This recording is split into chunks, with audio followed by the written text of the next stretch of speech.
If the Bible's like a story, then it's more of a soap opera than anything else, right? You ever think about it like that? Think about it, right? The soap opera of the Bible, okay? Like what happens is that Adam and Eve, they sin and they're naked, but then they have shame, right? And then they're out of the garden, and then they have Cain, and the firstborn kills the secondborn. That's a terrible story. Right, and then the soap opera begins because Abraham, right, he's married to Sarah, but most of the time he doesn't want anything to do with her. And then eventually they want to have kids, but then Sarah can't have kids. And so Sarah's like, Abraham, just sleep with my handmaiden. By the way, guys, if your wife ever says that, don't do it. It's a trap.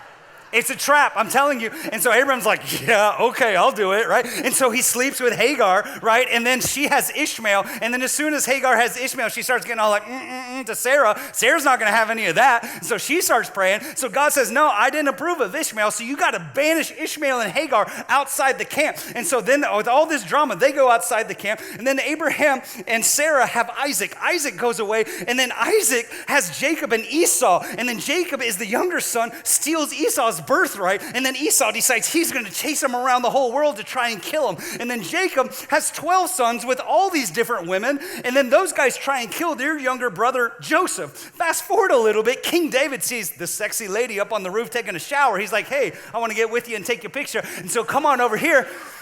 And so she comes over to the place, they have an affair, she gets pregnant. He's like, I don't know what I should do. I know what I should do. I should kill her husband. He kills her husband, and then she ends up, the baby ends up dying, but then they have more kids, and those kids grow up, and they're terrible kids because David and Bathsheba, they're not very good parents. And so those kids actually end up killing each other, overthrow David. At the end of his life, David comes back in, he takes back over the throne. He has Solomon. Solomon turns out to be a sex addict who has 700 wives and 300 concubines. He has all these kids, and those kids end up growing up to destroy the kingdom.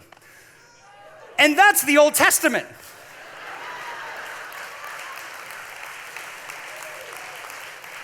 So if you have a terrible family, it's biblical.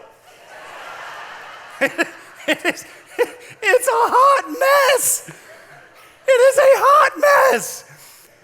The only hope I see is when you get to the New Testament. I just have to imagine Jesus had a good family. Like, I just have to imagine. Like, if Mary and Joseph are arguing, he just walks in the rooms like, really? And they're like, yes, God, okay, I'm sorry. Right?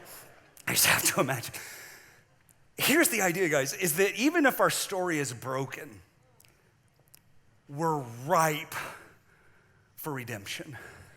We're ripe. We're right at the precipice. You are in the greatest place you could possibly be for God to begin rewriting that story to tell a really good story.